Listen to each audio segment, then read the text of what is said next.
Vamos a estudiar el manual del curso de manipulación de alimentos, el cual consta de 7 capítulos. Tenemos el primer capítulo con el nombre de ¿qué es la inocuidad? Después, en el capítulo 2, conoceremos algunos de los microorganismos y enfermedades que producen en su presencia en algunos alimentos. En el capítulo 3, conoceremos alimentos alterados o aspectos que alteran los alimentos. En el capítulo 4, vamos a ver algunas de las normas que rigen el tema de la higiene. Ya para el capítulo 6, para el capítulo 5, vamos a ver las etapas de la cadena de producción o la cadena productiva. El capítulo 6 nos permite ver las condiciones de las instalaciones, de cómo deben estar las infraestructuras donde tengamos colocado o almacenados los alimentos. Y el capítulo 7 finalmente nos va a hablar acerca de la limpieza y el tema de la desinfección.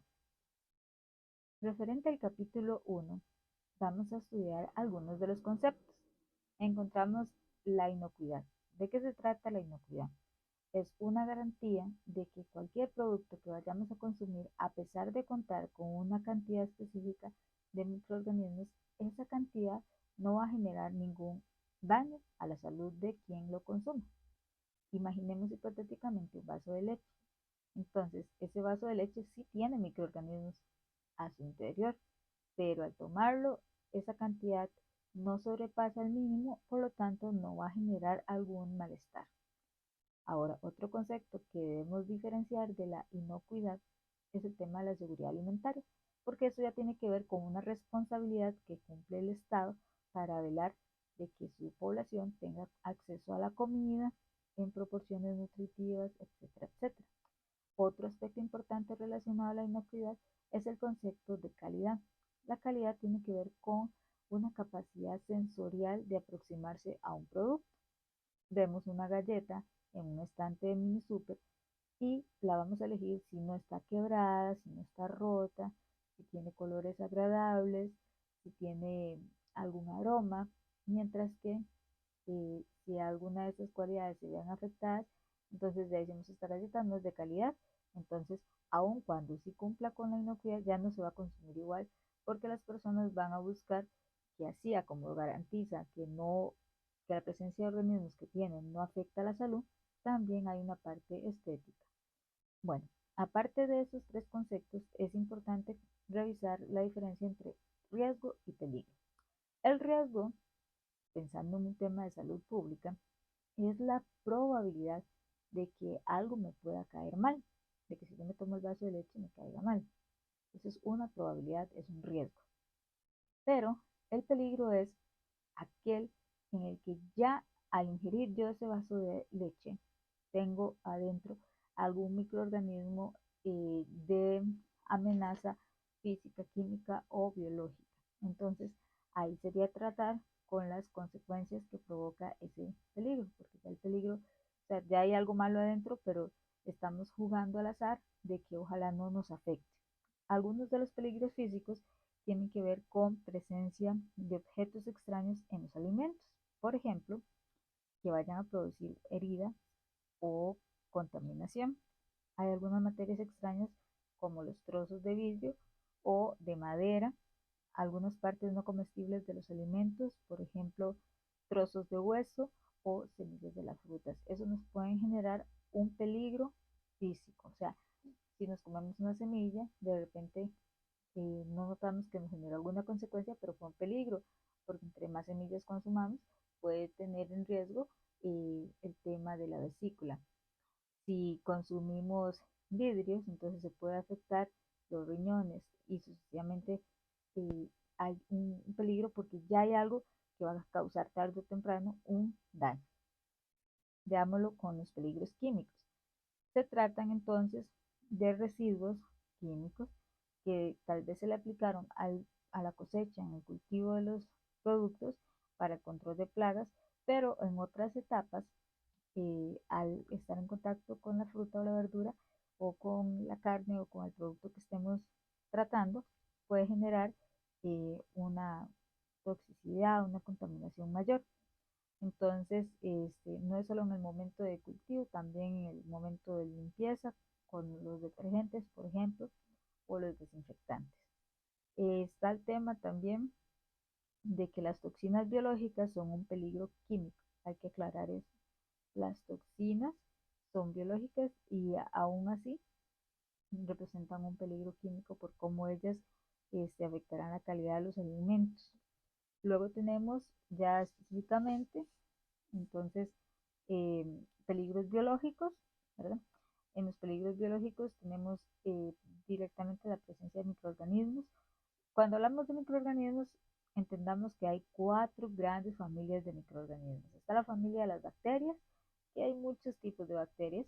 Está la familia de los virus, la familia de los parásitos y finalmente la familia de los hongos.